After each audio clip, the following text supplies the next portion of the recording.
नमस्कार विद्यार्थी मित्रों, कक्षा 8 हिंदी दूसरा पाठ है हमारा कच्छ की सैर। उसका हमने पठन किया था। अब हम उसका अभ्यास और स्वाध्याय देखते हैं। तो विद्यार्थी मित्रों, हमारा पहला प्रश्न है, निम्नलिखित मुद्दों के संबंध में 4-5 वाक्य लिखिए। तो નીચે મુદ્દા આપ્યા છે 4। એક છે મરુભૂમિ એટલે કે રેગિસ્તાન, बीजो छे कच्छ के 3 बड़े शहर, कच्छ में स्थित धार्मिक स्थल, 4 कच्छ के ऐतिहासिक स्थल। हवे आपणे पहलो मुद्दो तो हमारो मरुभूमि। जिस प्रदेश में दूर दूर तक रेत ही रेत दिखाई देती है उसे मरुभूमि या रेगिस्तान कहते हैं। मरुभूमि में वर्षा बहुत कम या बिल्कुल नहीं होती। यहाँ पानी के लिए दूर दूर तक भटकना पड़ता है। कहीं कहीं ऐसे स्थान होते हैं जहाँ भूमि से पानी निकलता है। ऐसे स्थानों को मरु उद्यान कहते हैं। मरुभूमि के लोग प्रायः ऊंट पर प्रवास करते हैं, इसलिए ऊंट को रेगिस्तान का जहाज कहा गया है। बराबर। तो विद्यार्थी मित्रों, આપણે અહીંયા ઊંટ જે છે એને રણનું વાહન ગણવામાં આવે છે। તો બીજો પ્રશ્ન છે આપણો, કચ્છ के 3 बड़े शहर। एक तो છે માંડવી, ભુજ और मुंद्रा। तो पहलू આપણે જોઈએ માંડવી। માંડવી अत्यंत सुंदर बंदरगाह है। यह बड़ा प्राचीन नगर है। यहाँ राजमहल, पवन चक्किया तथा समुद्र तट दर्शनीय है। बीजू हतु भुज। भुज वैभवशाली नगर है। यहाँ आयना महल, प्राग महल, हिल गार्डन, स्वामीनारायण मंदिर, हमीरसर तालाब, भुजिया पहाड़ आदि दर्शनीय है। तीजू छे मुंद्रा। मुंद्रा में अनेक उद्योगों का विकास हुआ है। यहाँ कई प्राचीन इमारतें भी है। हवे अहींया शुं आपे छे, मुंद्रा जे छे त्यां उद्योगोनो विकास, धंधानो विकास थयो छे अने त्यां प्राचीन जूनी इमारतो पण आपणे जोवा मळे छे। बराबर। हवे आपणो चौथो प्रश्न छे, कच्छ में स्थित धार्मिक स्थल। तो कच्छनी अंदर कया धार्मिक स्थलों आवेला छे आपणे जोईए। एक तो छे भद्रेश्वर, नारायण सरोवर, लखपत तथा हाजीपीर। ये कच्छ के मुख्य धार्मिक स्थल है। भद्रेश्वर प्राचीन जैन यात्रा धाम है। हवे जे भद्रेश्वर छे त्यां जैन देरासर आवेला छे। यहाँ संगमरमर से बना 2500 वर्ष पुराना जिनालय भूकंप से खंडित हो गया था। अब आधुनिक ढंग से उसका पुनर्निर्माण किया जा रहा है। नारायण सरोवर पौराणिक धार्मिक स्थान है। यहाँ रामायण काल का माना जाता है। लखपत में सिखों का गुरुद्वारा है। हाजीपीर मुसलमानों का पवित्र स्थान है। 4 नंबर, कच्छ के ऐतिहासिक स्थल। बराबर। तो ऐतिहासिक स्थल आपणे जोईए तो सामखियाली के उत्तर में धोलावीरा एक ऐतिहासिक स्थान है। यहाँ भारत की अति प्राचीन मोहेंजोदड़ो संस्कृति के अवशेष पाए जाते हैं। लखपत गुरु नानक की स्मृति से जुड़ा प्राचीन स्थल है। किसी समय यह एक समृद्ध नगर था। यहाँ किला पुराने इतिहास की याद दिलाता है। बराबर। तो विद्यार्थी मित्रों, આપણો જે આ પહેલો પ્રશ્ન હતો એ પૂરો થયો। હવે પ્રશ્ન નંબર 2, निम्नलिखित प्रश्नों के उत्तर दीजिए। એની અંદર આપણે પહેલો પ્રશ્ન જોઈએ કે आप अपनी पाठशाला में से किसी यात्रा पर गए हो तो उसका वर्णन अपने शब्दों में कीजिए। कि તમે તમારી સ્કૂલની અંદરથી પ્રવાસે ક્યાંય ગયા હોય તો એનું વર્ણન કરતો આ એક નિબંધ જેવું છે એ એનું વર્ણન લખવાનું છે તમારે। હવે આપણે અહીંયા આપ્યું છે વર્ણન, હું વાંચું છું પણ તમારે શું કરવાનું છે એની અંદર, તમે ક્યાંય ગયા હોય એ પ્રવાસનું વર્ણન તમારે કરવાનું છે। पिछले वर्ष दीपावली की छुट्टियों में हमारी पाठशाला की तरफ से माउंट आबू के प्रवास का आयोजन किया गया था। प्रवास में 60 विद्यार्थी और 4 शिक्षक थे। आबू रोड तक की यात्रा हमने ट्रेन से की। आबू रोड से माउंट आबू जाने के लिए हम राजस्थान परिवहन निगम की बस में सवार हुए। दूर से आबू पर्वत दिखाई दिया। बस का मार्ग घुमावदार था। बस की गति भी बहुत धीमी थी। दोनों ओर भयानक खाइयाँ थी, लेकिन हरियाली और ठंडे पवन के झोंकों जो कि सुख दे रहे थे। बहुत ऊंचाई पार करने के बाद हमारी बस रघुनाथ मंदिर के पास खड़ी हो गई। उस समय सुबह के 10 बजे थे। उस समय वहाँ बड़ी चहल पहल थी। सड़कों पर मेटाडोर, जीपें और कारें दौड़ रही थी। जगह जगह टूरिस्ट गाइड सेंटरों, होटलों और यात्री आवासों के साइन बोर्ड लगे हुए थे। हम पहले से ही आरक्षित एक लॉज में उतरे। 2 कमरे थे जिनमें आधुनिक सभी सुविधाएं थी। भोजन और विश्राम के बाद हम ऐतिहासिक देलवाड़ा मंदिर देखने गए। वहाँ की कला देखकर हम दंग रह गए। देवरानी जेठानी मंदिर सचमुच बहुत सुंदर है। उनकी नक्काशी और शिल्प की बारीकी देखने लायक है। अगले दिन हमने टोड रॉक और पोलो ग्राउंड देखा। फिर हम वशिष्ठ आश्रम गए। अचलगढ़ पर स्थित भर्तृहरि की गुफा देखी। પછી જો આગળ अचलगढ़ पर स्थित भर्तृहरि की गुफा देखी। हम अर्बुदा देवी के मंदिर भी गए। नक्की तालाब में हमने नौका विहार का मजा लूटा। एक दिन हमने आबू के सबसे ऊंचे गुरु शिखर पर दत्तात्रेय के पद चिन्हों के दर्शन किए। हमने वहाँ के ब्रह्मा कुमारी ईश्वरीय विद्यालय की भी मुलाकात ली। हम वहाँ 2 दिन रहे। सबने मिलकर खूब आनंद किया। उस प्रवास की यादें अभी तक मेरे मन में ताज़ा है। बराबर। तो विद्यार्थी मित्रों, आमां आपणे प्रवासनुं वर्णन कर्युं। बराबर। हवे बीजो प्रश्न है एनी अंदर आपणो, आपने की हुई किसी यात्रा का वर्णन करते हुए अपने मित्र को पत्र लिखिए। तो આપણે પણ જોઈએ છીએ તો શું કરવાનું છે તમારે? પહેલાં એડ્રેસ લખવાનું છે। બરાબર। આપણે પહેલાં પત્રોમાં જોયું કે આપણે ડાબી સાઈડ લખતા હતા, પણ અહીંયા જમણી સાઈડ આપેલું છે, તો જમણી સાઈડ પણ તમે લખી શકો છો અને ડાબી સાઈડ પણ લખી શકો છો। તો પહેલાં શું કરવાનું? એડ્રેસ લખવાનું છે, એટલે તમારે અહીંયા તમારું એડ્રેસ લખવાનું છે। હવે આપણે પત્રનું વાંચન કરીએ। પ્રિય મિત્ર રમેશ, सप्रेम नमस्कार। आज सुबह ही तुम्हारा पत्र मिला। यह जानकर बहुत खुशी हुई कि तुम्हारी माताजी अब पूरी तरह स्वस्थ हो गई है। हम 10 दिन पहले कश्मीर दर्शन के लिए गए थे। 2 दिन पहले ही वहाँ से लौटे हैं। पहले हम नैनीताल गए थे। उसके बारे में जैसा सुना था वैसा ही पाया। उसकी परिक्रमा करने में सचमुच बड़ा मज़ा आया। हम नैना देवी के दर्शन करने गए। देवी की सुंदर मूर्ति ऐसी लगी जैसे अभी बोल उठेगी। फिर हम श्रीनगर गए। सचमुच सुंदर नगर है। हमने सारा नगर घूमकर देखा।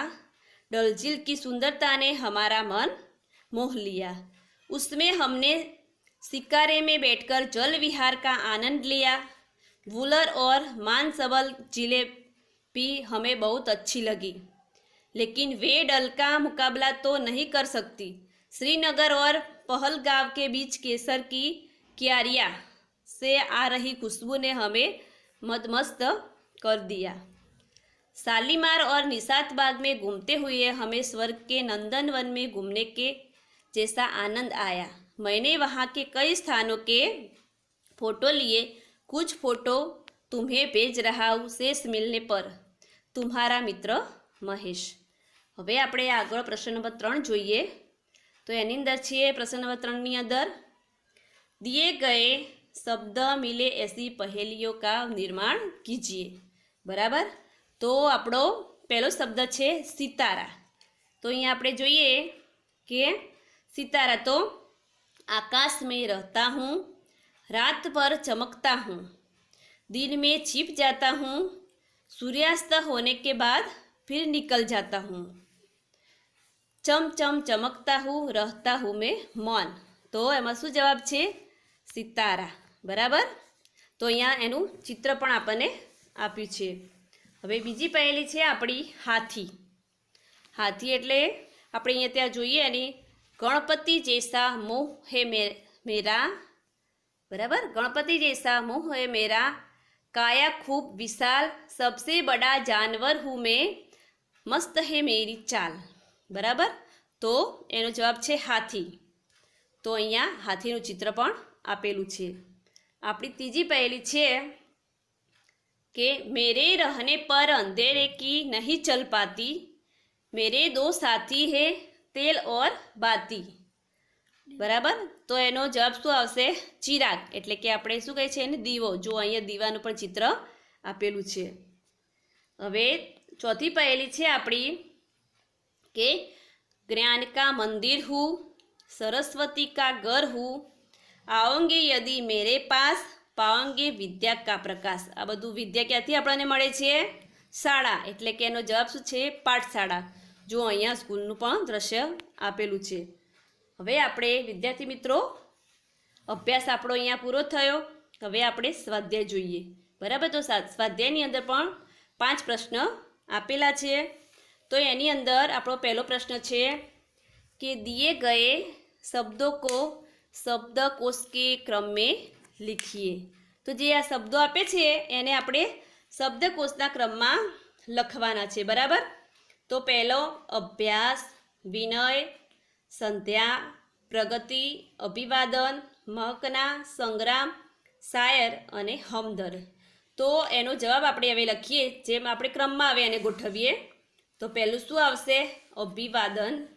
બીજું આવશે અભ્યાસ, ચિરાગ, પ્રગતિ, મહકના, વિનય, શાયર, સંગ્રામ, સંધ્યા और हमदर्द. बराबर, तो प्रश्न नंबर હવે 2 જોઈએ આપણે.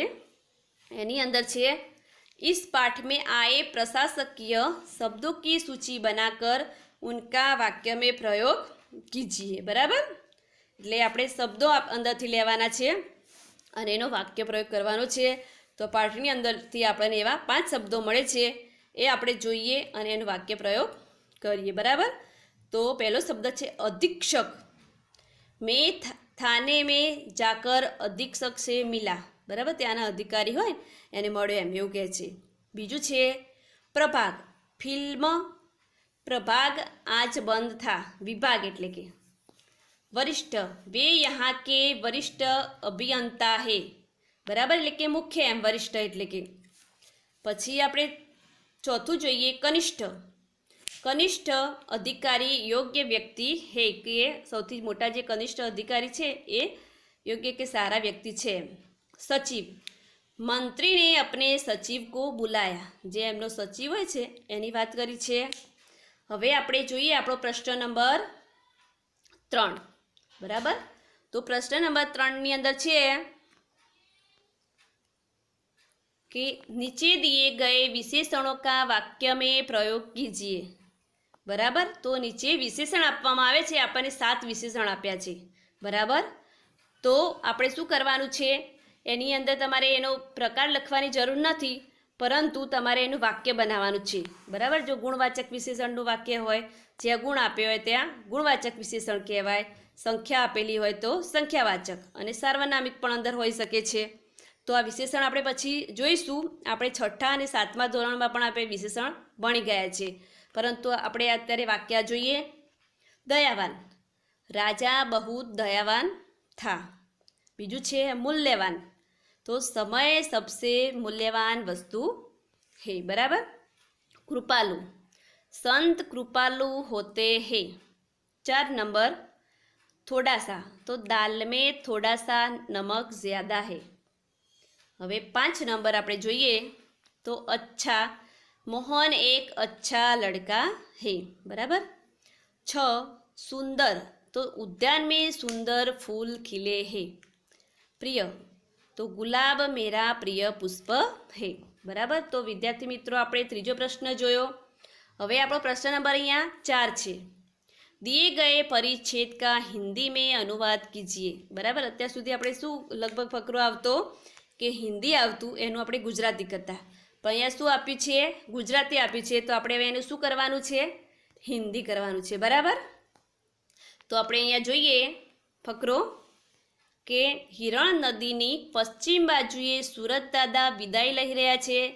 સંધ્યા ટાણે પોકોનો રોલ પોતાના માળા ભણી ઉડી રહ્યા છે.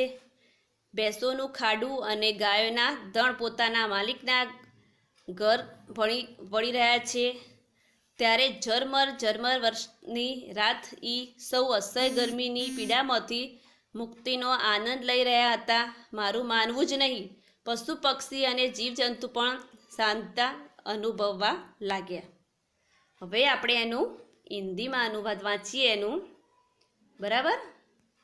तो हिरण नदी की पश्चिम की तरफ सूरज दादा विदा ले रहे हैं. संध्या के समय पक्षियों की टोलियाँ अपने घोंसलों की ओर उड़ रही है. घोंसलो એટલે કે માળો, બરાબર. અને અહીંયા બી છે ને ટોળિયા એટલે કે એમનું ટોળું. ભેંસો કા ઝુંડ, હવે જો અહીંયા ઝુંડ શબ્દ આપે છે તો ઝુંડ એટલે કે ટોળું, એમ કે ભેંસોનું ટોળું. और गायों का समूह अपने मालिक के घर की तरफ लौट रहा है. उस समय रिम झिम वर्षा शुरू हुई.